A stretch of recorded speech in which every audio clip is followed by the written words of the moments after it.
Esteemed colleagues, parents, family members and friends, underformers, and members of the class of 2018, it gives me great pleasure to welcome you all to Millbrook's 87th commencement exercises.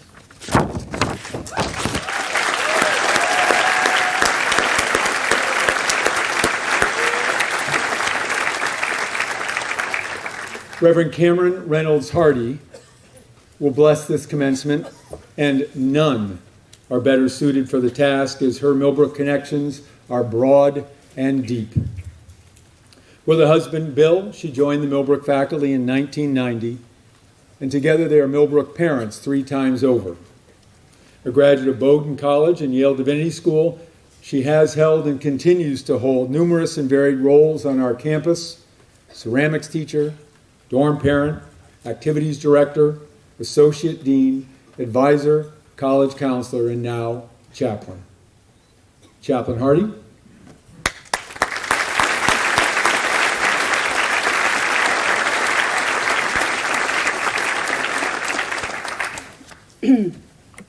Welcome. We do not grow absolutely chronologically.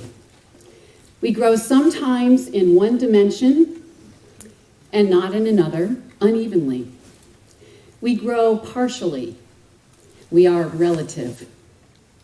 We are mature in one realm, childish in another. The past, present, and future mingle and pull us backward, forward, or fix us in the present.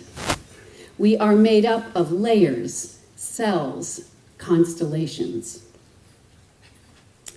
Some of you immediately recognize these words. Some of you sense a vague familiarity. Some, I hope many of you, let this meditation by Anais Nin just resonate. It is found on page 5 of the Mill. This is our literary magazine produced by the 4th Form English Honors class. So thank you, Sarah Hoover and English for Honors, for providing the reference and joining with me in recognizing the unique challenges and extraordinary responsiveness of your elders, the class of 2018. To the challenges of their and your era, an era of change.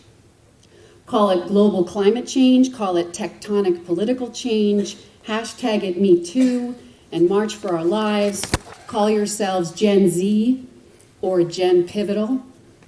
You, our dear activist constellation of the class of 2018, have given us a sense of hope and faith in our future. You spoke so beautifully on Friday about beholding moments and people about whom you care, about the relationships you have built and the opportunities that you risked trying, only to find yourself in both childish and mature realms. The more you have engaged, the more layered, open, and flexible you have become. For all of us, change is a given, a constant. Yet for you, change is a crucible and an inspiration. That's so hard. And yet you have embraced it with grace. So in blessing this ceremony today, I honor you and I thank you on behalf of all of us for giving us hope, for giving us a sense that all shall be well and more than well, with your spirits in confluence with the quandaries of our time. Thank goodness so many of you are our present and future voices. Thank you. And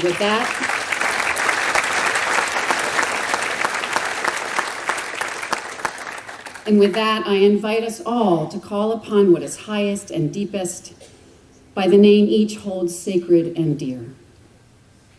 Spirit of life and love, let your presence be known to us this day as we honor and celebrate the various paths that the members of this graduating class have taken, the ways in which they have given, and the legacies they will leave.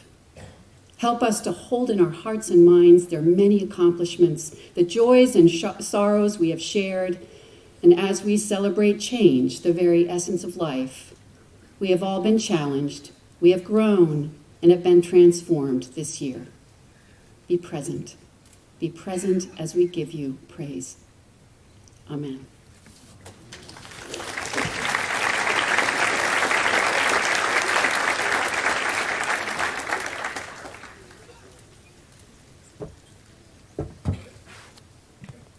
On this Memorial Day weekend, it is proper and right to honor the men and women of our armed forces, especially those who have given their lives in service to our country. Please stand and join in singing America the Beautiful. The music can be found as an insert in your programs.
Please be seated.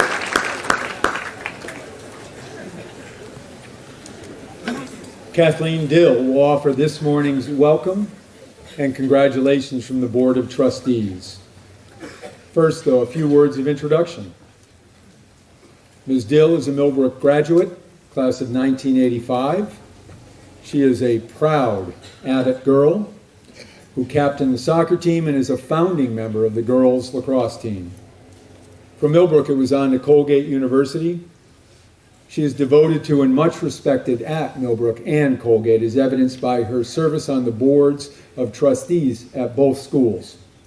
Professionally, Ms. Dill is an executive director and head of CIB Markets Internal Communications at JP Morgan. Kathleen, we are delighted and grateful to have you with us to celebrate the class of 2018. All, please join me in welcoming Kathleen Dill.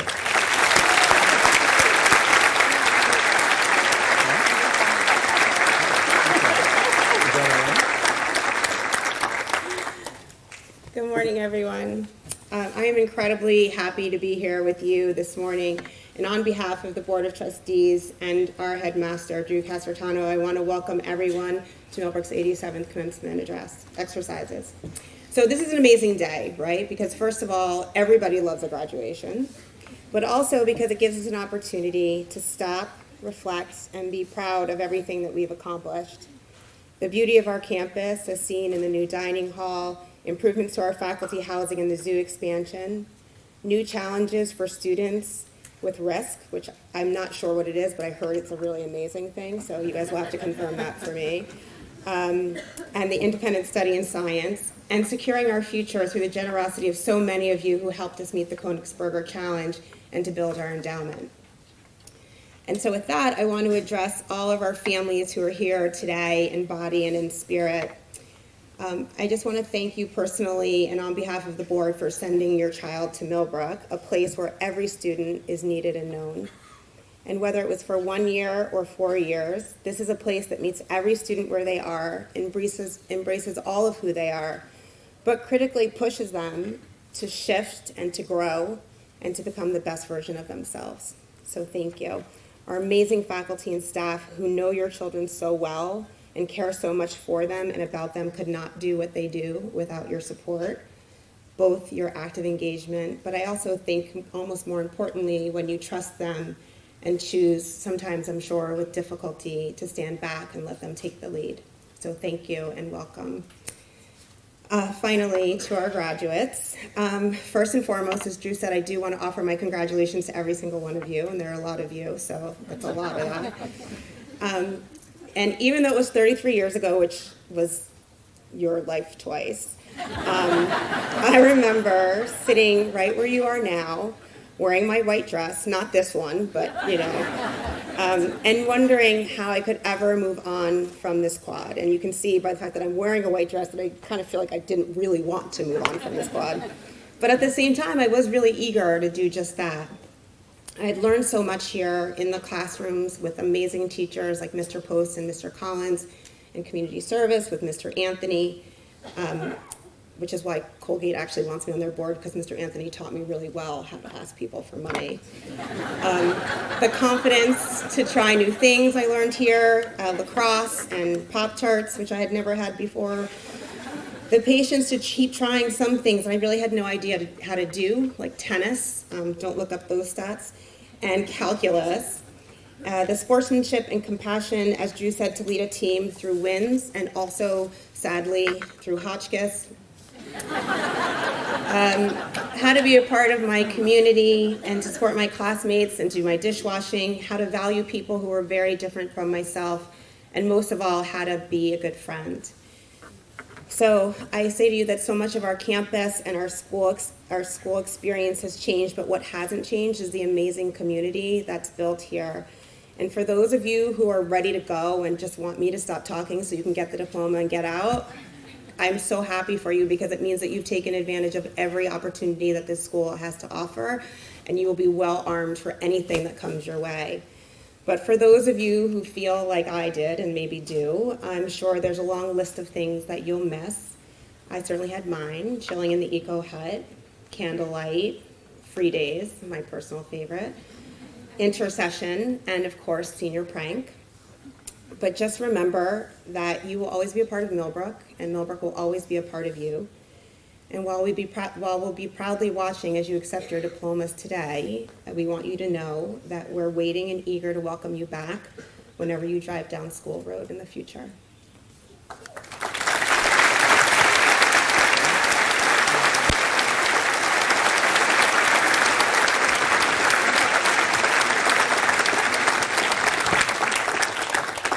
Kathleen, wonderful, no surprise. I'm now delighted to introduce Sean McManus, who will give our commencement address. Mr. McManus was named chairman of CBS Sports in February 2011, overseeing all sports properties across CBS Sports operations. He's also the executive producer of the NFL on CBS.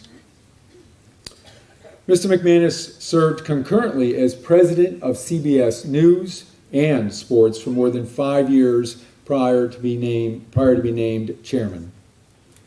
Appointed president of CBS Sports in November 1996 and president of CBS News in 2005, Mr. McManus is only the second person in the network television history to hold both division titles simultaneously.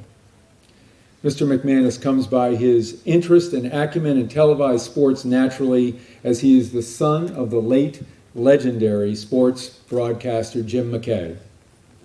He graduated from Duke University in 1997 with a joint degree in English and history. Most important for our purposes this morning, he is the proud father of Maggie, class of 2018. Please join me in welcoming Sean McManus.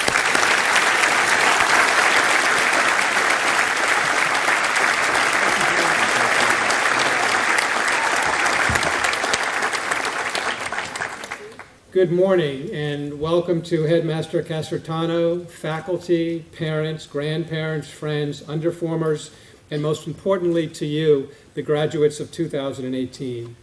We have thoroughly enjoyed our 4 years at Millbrook, highlighted by the graduation of our daughter Maggie this morning. When Drew asked me to give this year's commencement address, it made me realize that it was almost exactly 45 years ago that I graduated from Fairfield Prep. At the time, I couldn't imagine what I would be doing in 2 years, much less that I would actually be speaking at my daughter's commencement address in so many years. I know that you've often heard that time flies by so quickly, but please believe me, that is so true. So try and cherish today and remember what a monumental and proud moment this is for you. You have accomplished a great deal by graduating today. This is an important milestone for you as you embark on the next phase of your life. Now, how exciting is that? Your opportunities are limitless, and you have a whole team who is rooting for you to realize your dreams and aspirations.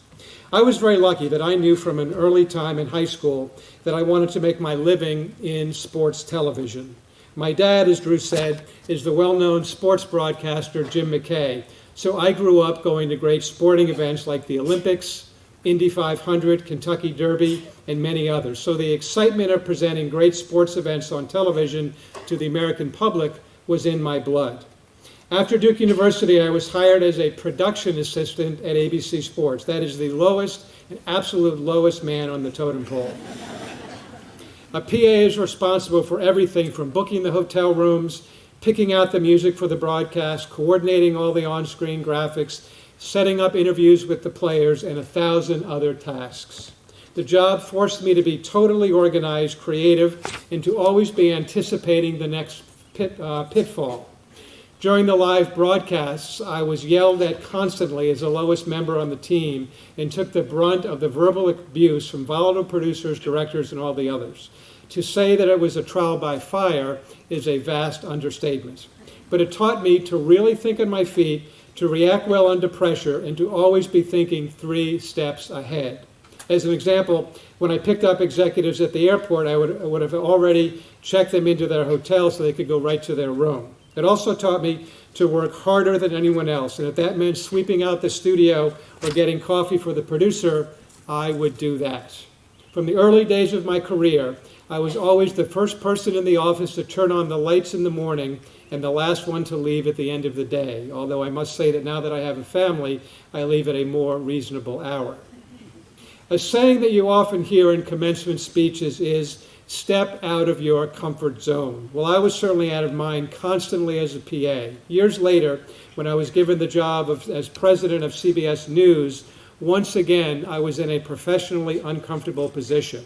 Likewise, you will be forced out of your comfort zone in the coming years. Going off to college will be a great experience for you, but at times you will be very uncomfortable. Whether it's your studies, your finances, your family relationships, your athletic endeavors, or your social life, that comfort zone will desert you often and without warning. Well, I actually love being out of my comfort zone because it makes you adopt, be creative, and even take risks. It sounds counterintuitive, but expect and be prepared to be a bit uncomfortable and be ready to use that to your advantage. Push yourself to be a leader at your next school. Take the harder courses in your area of interest. Be the first one to start a new business on campus. I was fortunate in my career that after my PA experiences, I was promoted at a very quick pace and was often out of my comfort zone. But you know what? I loved it. By good fortune and hard work, I was made vice president of NBC Sports when I was 27 years old and was scared out of my mind for the better part of a year. But I don't think anyone knew it, and at the end, it was the best thing that ever happened to me. It made me prepare and work harder, forced me to take the initiative, and enabled me to truly reach my professional potential much more quickly than I could have imagined. I pride myself of having that same work ethic as chairman of CBS Sports. One of my former bosses, Mark McCormick, who literally started the world of and the profession of sports marketing, wrote a book called The 110% Solution, and I think the lesson in that book plays well into the theory that you'll be out of your comfort zone and have to think well ahead. Mark came up with the concept of the 101% solution, and it's just this. The 90% solution is if in the morning you suddenly find yourself in the elevator with the CEO of the company, that you're smart enough to think about a pithy response and smart enough to have a good conversation with the CEO. The 100% solution is that you think forward and say to yourself, boy, if I'm ever with the CEO, here's what I'm going to say to him. So you're totally prepared. The 110% solution is finding out exactly what time the CEO rides in the elevator and make sure you're there to greet him. I'd like to leave you with 4 rather simple thoughts that I hope will help you as you go forward in life. First, the path your life will take will to a large extent be based on the decisions that you make. Now that sounds so incredibly simple, but it is also so true. For sure, you can't control everything in your life. My dad used to say that if you want to make God laugh, tell him your plans. But I have learned from observing accomplished athletes, politicians, and leaders that to a large extent, how successful we are, how happy we are, and how we will be remembered in this world will largely be determined by the decisions that we make. The best and most successful people are not just the ones who are the most talented or best prepared, but the ones who make the right choices. And conversely, the ones who make bad decisions almost end up paying the price. I only need to mention Tiger Woods to illustrate this. His choices cost him dearly, both professionally and personally, and no one did Tiger in, he did it to himself. Though it's also true that you can recover from your bad choices through doing the right thing, just as Tiger is doing now. In the coming years, each of you will be forced to make thousands of decisions. Will I get behind the wheel after a few drinks? Will I take my studies seriously? Will I decide to behave honorably or borrow the answers on an exam? Will I decide to treat others with dignity and respect? And will I decide to give back in some way? And the choices you make will determine how fulfilling, successful, and meaningful your life will be. You won't always make the right decision, but the great thing is no one else is making these choices for you. You are, and you are in control. Always try and think 3 steps ahead what can happen if I make the right or wrong decision. Think ahead, and I know that more often than not, you will make the right decision. A second lesson I have learned is that the most accomplished people have all succeeded by finding something they are passionate about and following that passion. And none of them made their career decision based on how much money they could make. It's no accident that LeBron James, Tom Brady, and Serena Williams have had their greatest success after they have made more money than they can spend. It's also no accident that Steve Jobs revolutionized 3 industries with the iPod, the iPhone, and the iPad after he had made more money than he could ever have imagined. So as you go off to college and begin to decide what you want to do with your professional life, find something that excites your soul. Don't base your decision on what will provide you with the most dollars, but one that will provide you with the most satisfaction and the most joy. It's the satisfaction and not the money that will be the most meaningful to you. And if you choose your career with that in mind, you won't just be working, you'll be doing something that you love to do. I know that a major reason for whatever success I've had professionally is to a large extent because I have found something that I love doing. My passion for sports television has never diminished, and it's why I continue to work as hard as I do and why I get so much satisfaction from my job. The third idea I would like to leave you with is that it is very, very important that in some way you give back. I keep a card on my desk with a quote attributed to Winston Churchill. We make a living out of what we get, but we make a life out of what we give. As you go forward into what will be the most exciting, invigorating, and challenging times of your lives, please remember the common good. It can be working in a soup kitchen. It can be giving a helping hand to a friend, or even better, a stranger. A smile for someone who is having a bad day. Mentoring a child.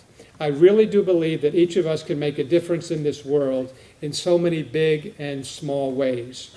There's a saying that to those who have been given much, much is expected. You have all been given great opportunities in life and at Millbrook, so it is right and expected that you get involved in causes that benefit others. So contribute to society and do so on a regular basis. It really can change a life, and maybe one day it can change the world. Or to put it in terms that you are more familiar with, your school motto, not for oneself, but for all. You certainly need to take care of your own needs, but that doesn't mean you can't still look out for the others as part of the whole and not just an individual. And as you know what? You'll feel really good about yourself and your place on this earth. Mother Teresa, maybe the most unselfish and charitable person in the world, has this great saying that I love to quote. The miracle is not that we do this work, but that we are happy to do it. You don't have to be Mother Teresa to have a positive effect on this world. You just have to occasionally think and act as she did. And finally, I recently listened to a talk by General Martin Dempsey, the former chairman of the Joint Chiefs of Staff, and he has a box on his desk with the words engraved in it, "Make it matter." So I would say to you, make it matter. Make the relationships with your friends and family matter and cherish them. Make your career matter and find something that you are passionate about and follow your dreams.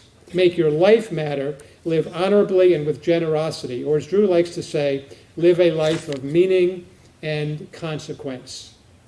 There are exactly 86,400 seconds in every day, and at midnight they're all gone and you never get any of them back.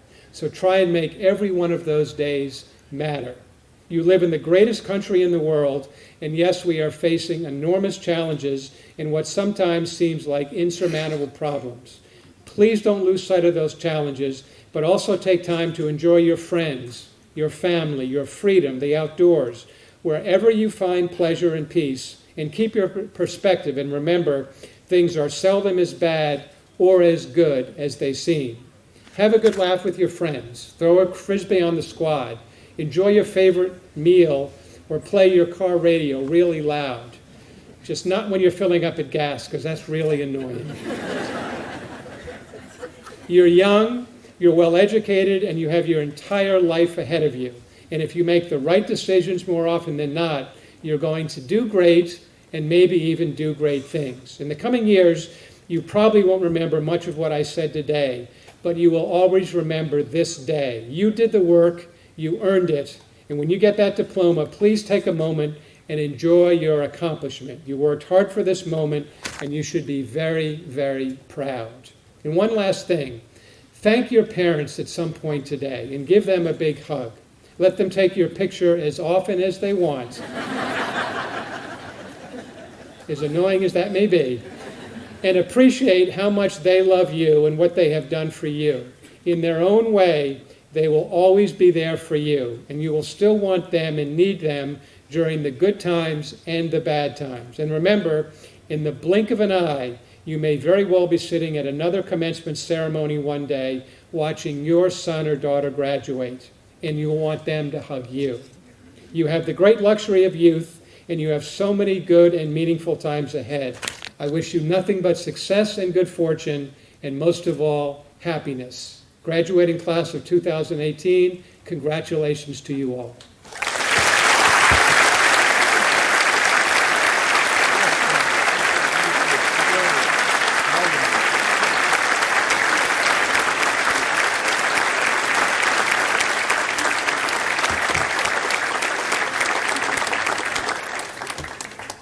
Sean, so wise and meaningful. Thank you very much.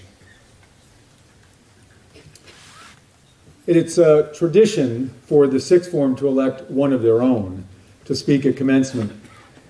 The class of 2018 has made an inspired choice with the election of Rodney R.J. Brent.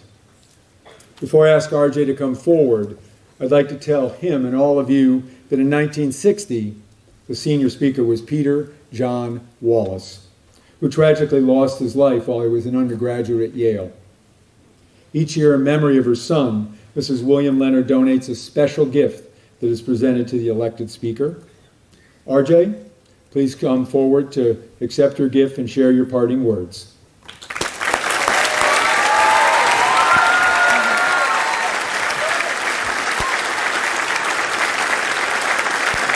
It'll be great, okay? So take this and have your picture taken. Now go to it. Oh, okay, you got it. You good? You hadn't said anything yet. All right.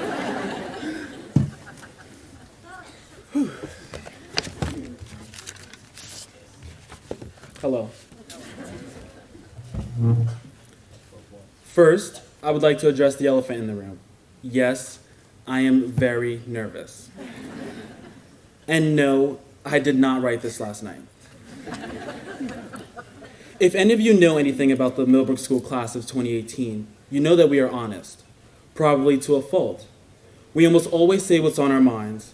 So as I stand here in front of all my peers with whom I have closer bonds with than anyone in the world, our families who have supported us with unconditional love throughout all these years, and the faculty who have worked tirelessly to craft our high school experience, I feel the need to say what we are all thinking.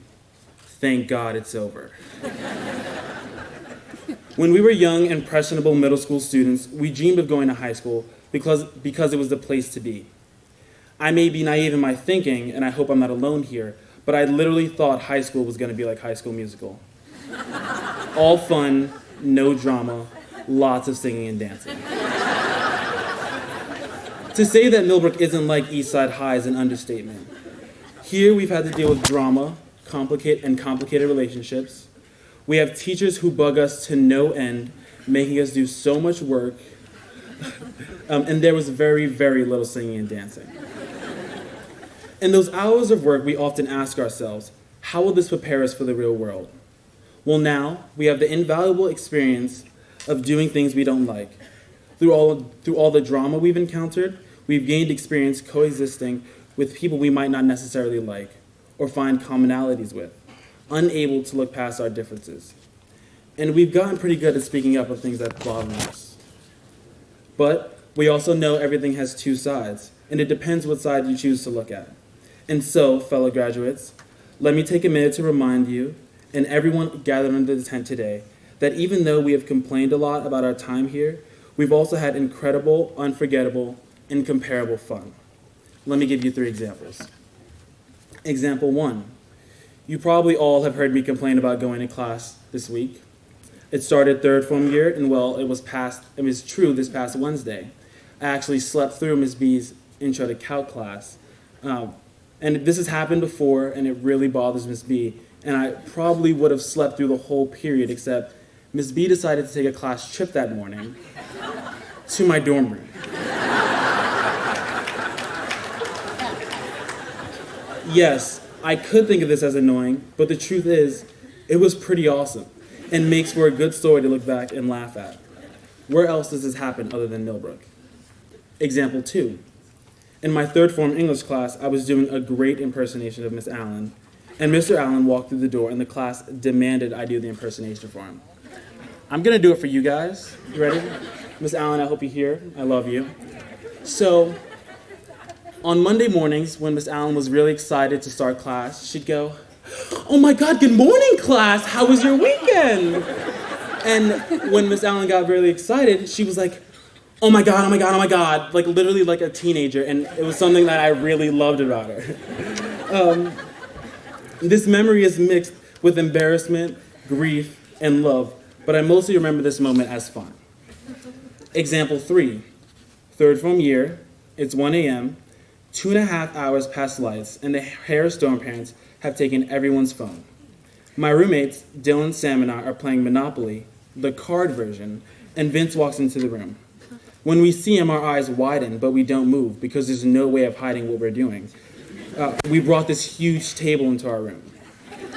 Vince asked what we were doing, and after about a 7 to 10 second pause, Dylan says, "Playing Monopoly," followed by another 7 to 10 second pause, and then he continues, "You want to play?"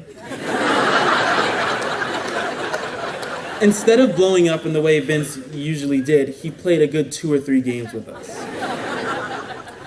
We can definitely complain about the Wi-Fi going off, or lights being early, or classes being way too early, but we also have to remember how much fun we had following and occasionally breaking those rules.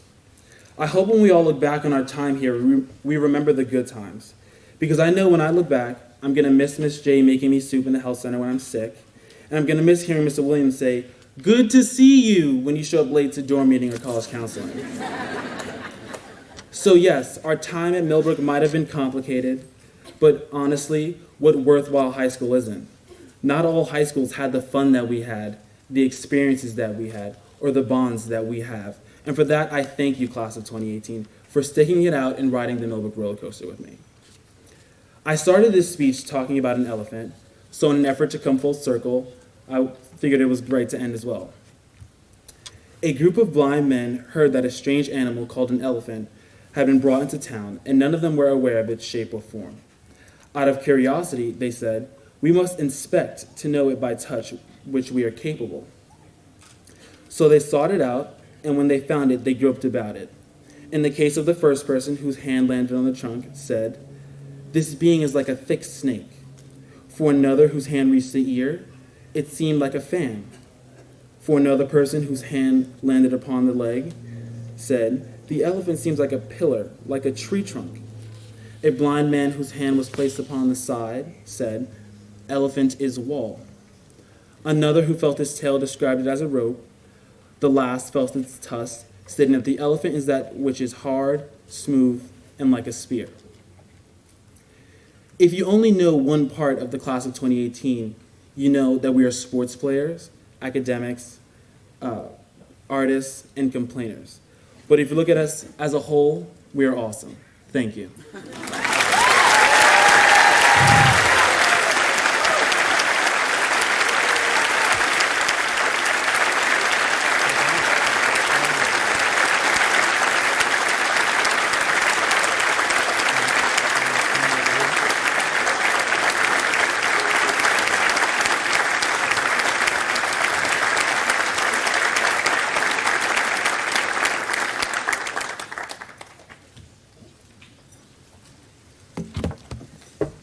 As I said, RJ, inspired choice, well done.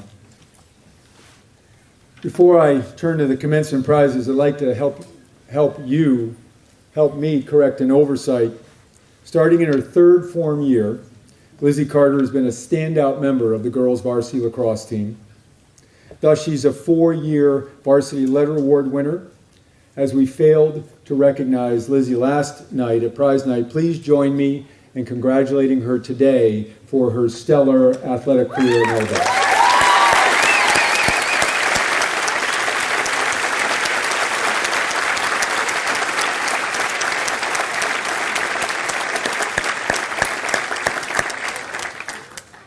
We now move to our 3 individual commencement awards. the Sportsmanship Cup, the Community Service Cup, and Summa Cum Laude. These prizes, and these prizes only, are included in the commencement ceremony because they represent those qualities we value most and we seek to inspire in all Millbrook students: sportsmanship, service, and intellectual curiosity and endeavor. The Sportsmanship Cup, established by the class of 1942 for sportsmanship and fine athletic service. Sportsmanship is the ability to win or lose with good grace and a spirit above what is expected. By vote of the varsity coaches, this year the Sportsmanship Cup is awarded to Kazuki Uniyama.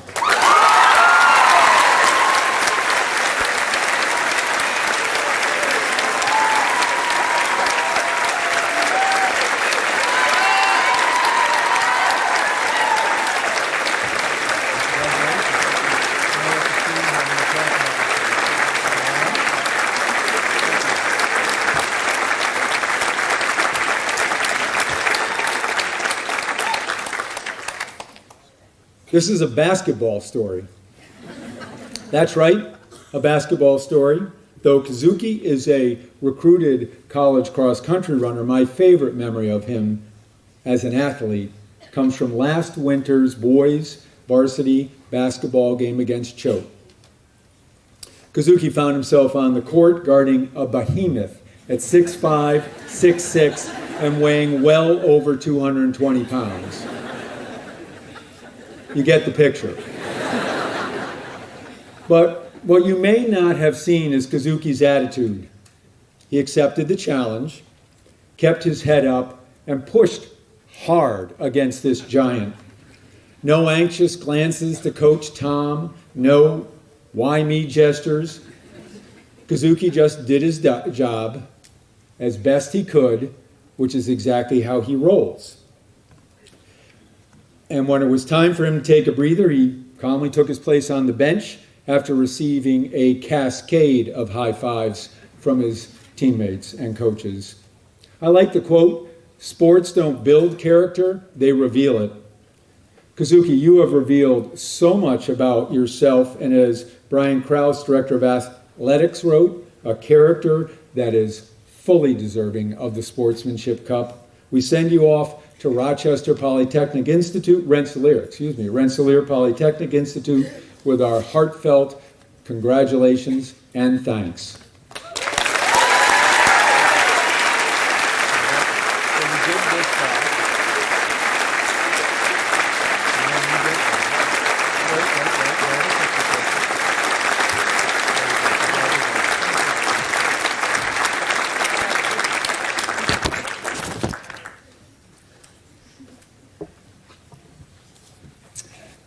The Community Service Cup, whose citation reads simply, "For excellence in community service." On behalf of the faculty who elect the recipient, it's my privilege to present the Community Service Cup to Aria Bowden and Emily Lay.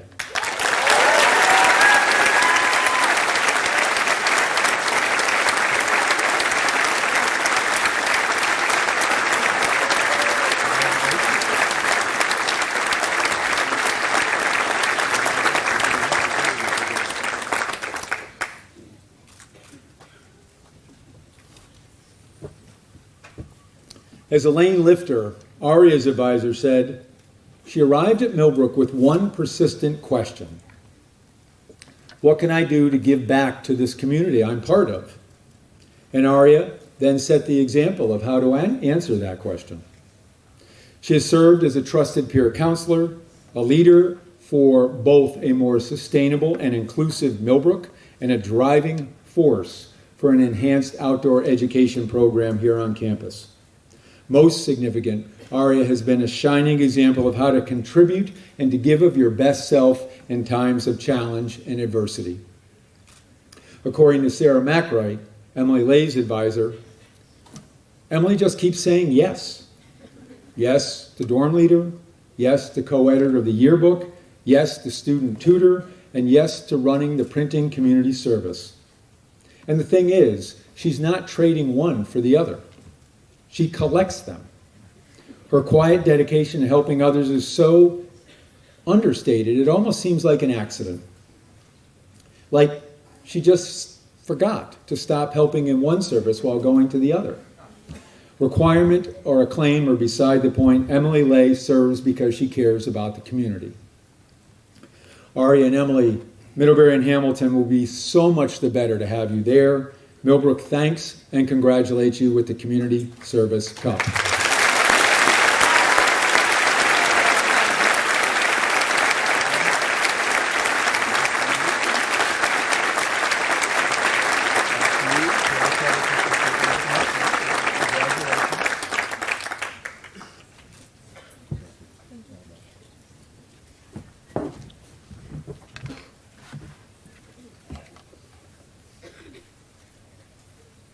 Summa cum laude. At commencement in 1962, Headmaster Edward Pulling announced that he and Mrs. Pulling were establishing a special award to honor the ranking scholar in each graduating class. The member of the class of 2018 who graduates summa cum laude this year is Wenyang Cici Wong.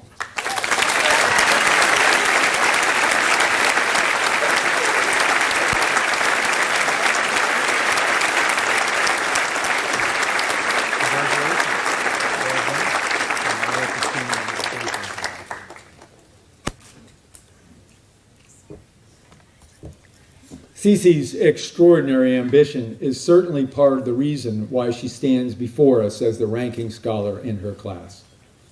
As her advisor Martha Clisby told me, her commitment to excellence, to doing her best all the time, is extraordinary. It has to be, to having finished her sixth form year with 2 A+ and 5 A's. I didn't think we gave A+. More impressive is her willingness to challenge herself, to follow Mr. McManus's sage advice to push into discomfort. Consider her senior course load: AP English, AP Statistics, having taken AB Calculus as a fifth former, Immigration and Migration, Spanish 4, her third language, Honors Drawing and Painting, Independent Science Research, in which her project was on vertical gardening, and independent study in ceramics. In case you weren't counting, that's 7 classes. I didn't think we let kids take 7 classes. Cece, we admire you for your ambition. We're grateful to you for your example and effort. We have no doubt that your exceptional commitment to learning will enrich the Haverford College community and will carry you forward to much continued success. Congratulations.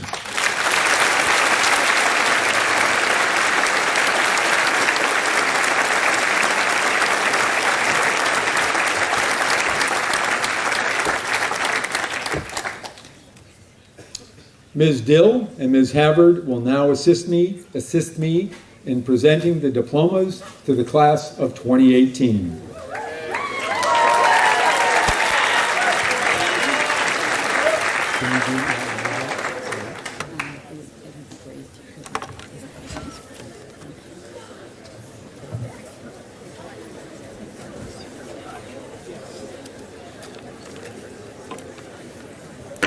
Seniors, please rise. The great dear class of 2018, who in a few minutes will become alumni of Millbrook School. We, your teachers, are grateful to you for your many contributions to and care for your school.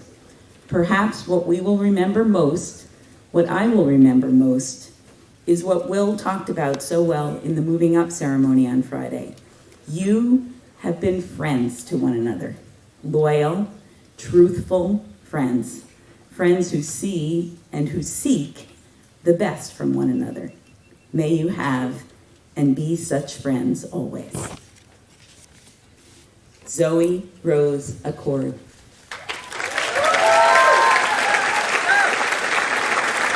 Jordan Scott Auerbach. William C. Bates, cum laude. Carter Daniel Beagle. Samantha Michaela Fesca, cum laude. Robert Visconti. Aria Kareen Bowden. Lee Veronica Brandt. Gregory Bernard Brassard.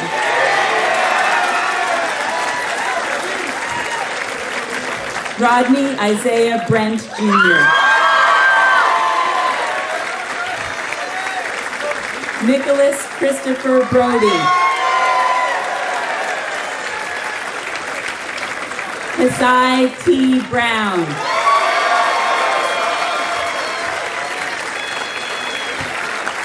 Madeline Olds Brown.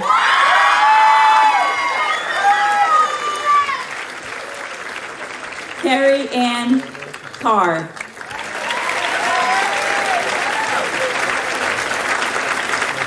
Elizabeth Stiers Carter.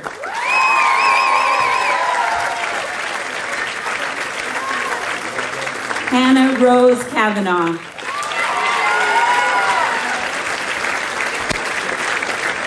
Junyang Chen.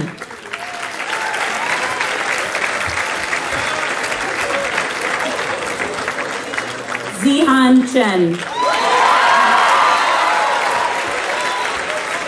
Jaiyi Hina Chang.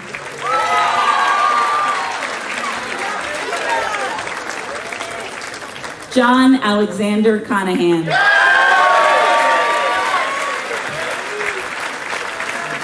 Riley Elizabeth Krogan.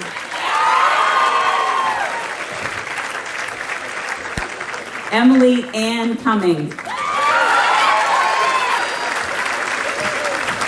Dawson Richard Davis.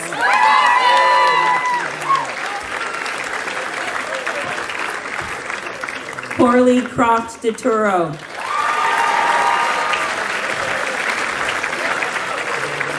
Oscar Gabriel Diaz, cum laude.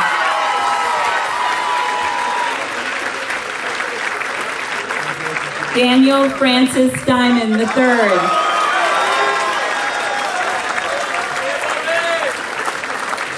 Kevin Drevich.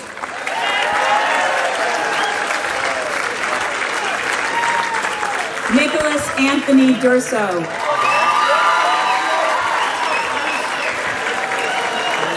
Athanasios Tommy Eliopoulos. Annika Jane Elwell.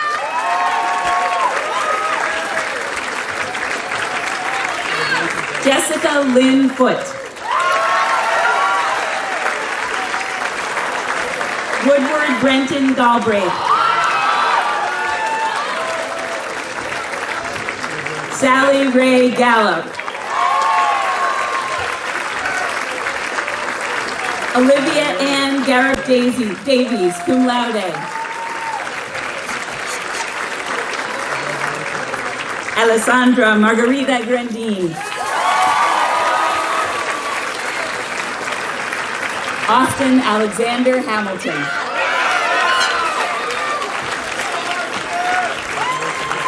Tiffany Rose Hatfield.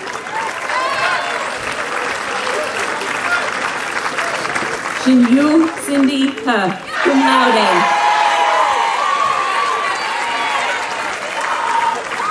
Ella Stewart Horn.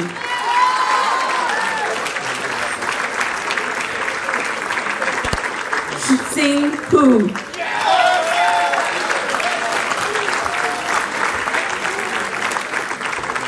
Kenyon Universal Hunt.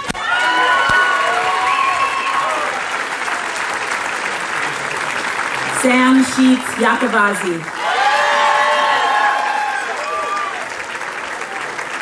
Louise Grace Yeager.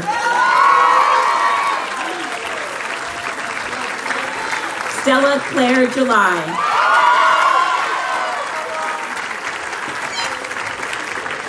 Elizabeth Marie Jameson.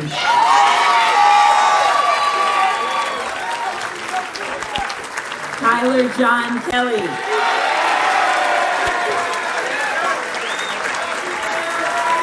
Claire Cassane, cum laude.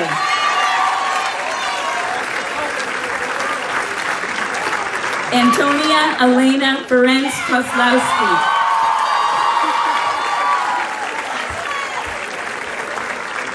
Gregorio Siwanis Pousamidis.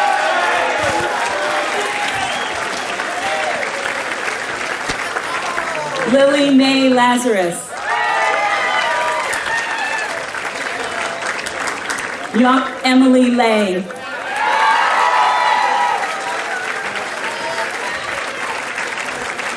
Meredith Olson Lee.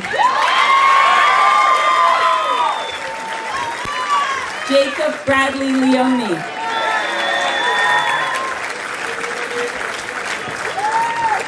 Piglia Liang, cum laude.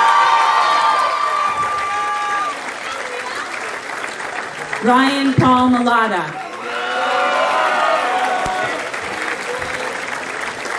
James William Reed Marcher. Jacob Paul Marin, cum laude.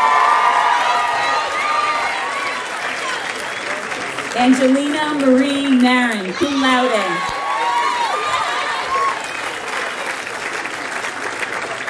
Andrew James Matthews.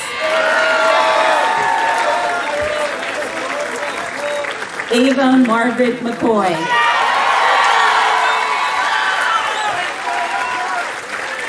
Edward Morgan McClanahan.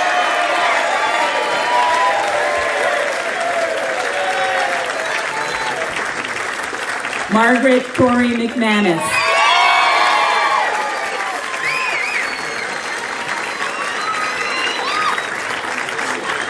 Quinn Thomas Mimnaugh.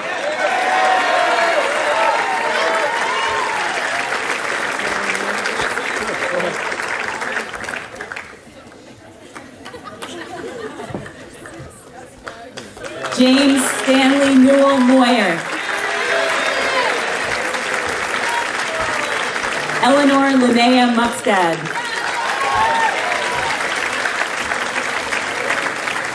David Lev Nestorov Rappaport, cum laude.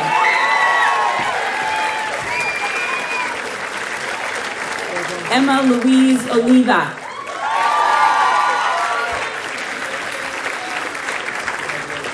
India Lachey Patterson.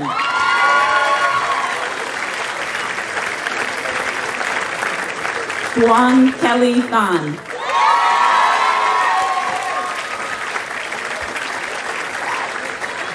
Lillian Belden Phillip.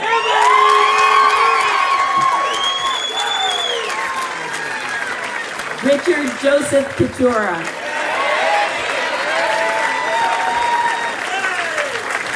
Sloan Ashcroft Pierpont. Caitlin Joan Pike.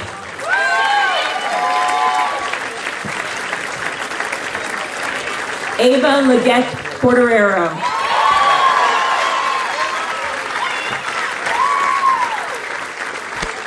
Nora Evelyn McHugh Reynolds.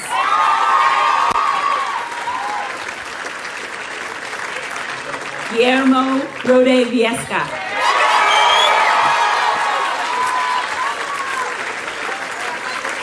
Samuel J. Rosenbaum. Joseph Gerard Rotarius.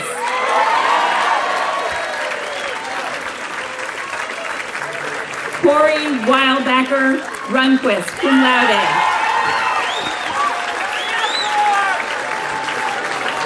Sean Marcel Ryan, cum laude, in absentia. Gabrielle Teresa Sartori.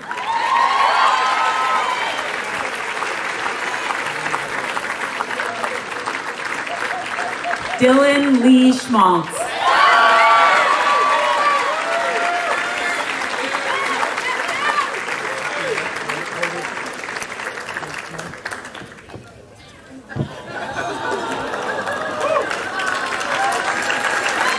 Henry McDonald Cholcock.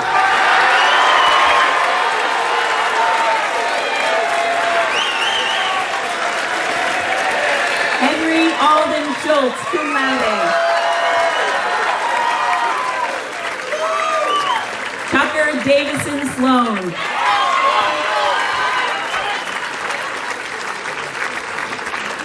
Nicole Elizabeth Sulis.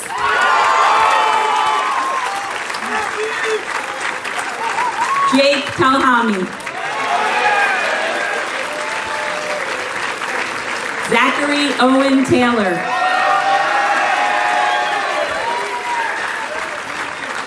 Sydney Louise Prager.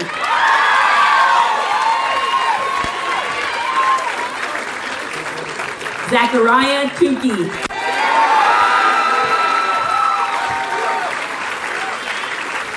Kazuki Urayama.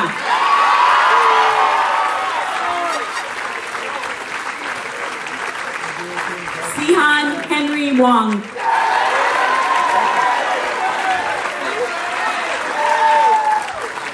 Wenyun Cece Wong, cum laude, summa cum laude.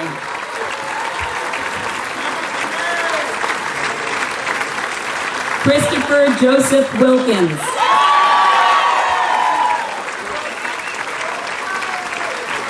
Catherine Page Alexandra Winstanley.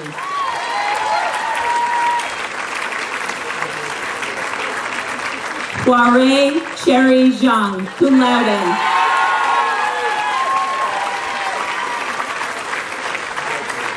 Chen Charlie Zhu.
Places I remember all my life, though some have changed, some forever, not for better. Some have gone, and some remain. All these places have their moments with lovers and friends.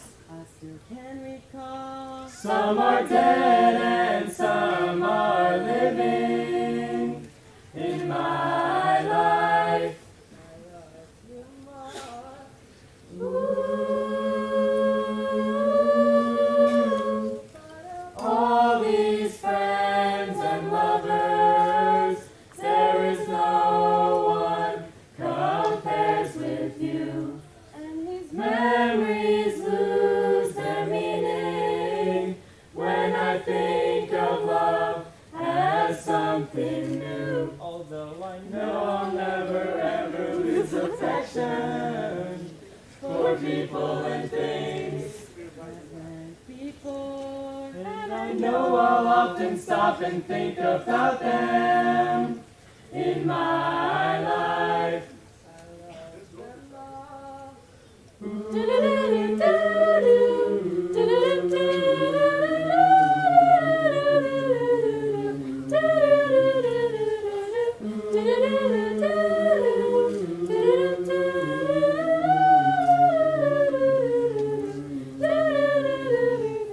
No, I'll never ever lose affection for people and things that went before. And I know I'll often stop and think about them in my life. I've loved you more in my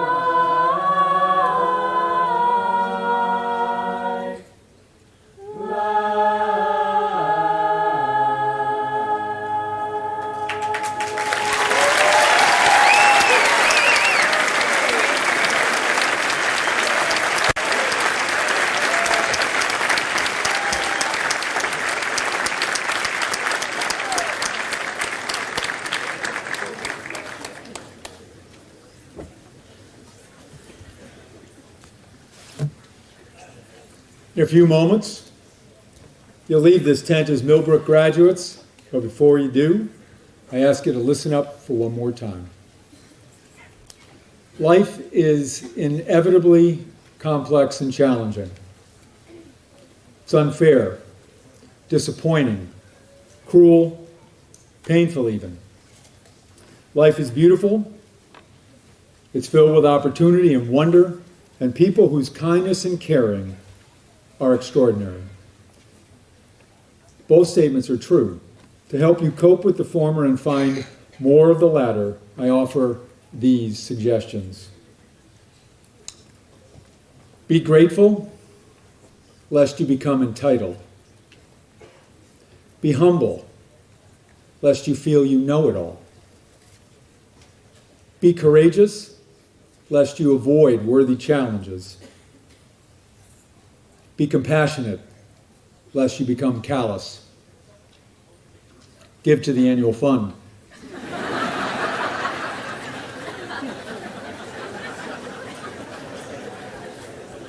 And of course, leave it better than you found it. Whoever, whatever, or wherever it is. Finally, remember your teachers fondly, for they, like your parents, are sure to become wiser and more reasonable as you grow older. Or as Mark Twain wrote, "When I was a boy of 14, my father was so ignorant I could hardly stand to have the old man around. But when I got to be 21, I was astonished at how much he had learned in 7 years." I wish you Godspeed and all the best that you may find in life. Chaplain Hardy.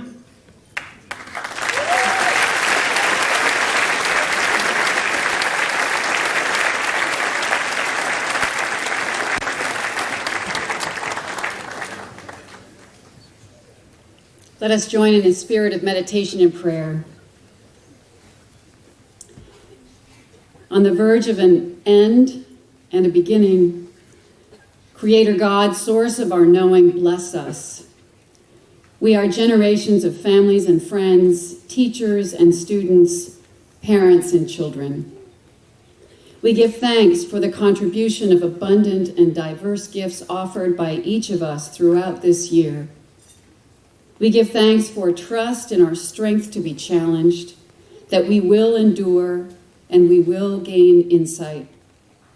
We give thanks for compassion, reconciliation, and healing, the fuel for us to face and embrace change, to grow unevenly, to navigate past, present, and future, and rest in the constellation of our being.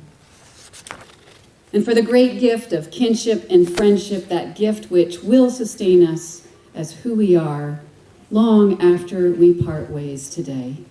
We are blessed.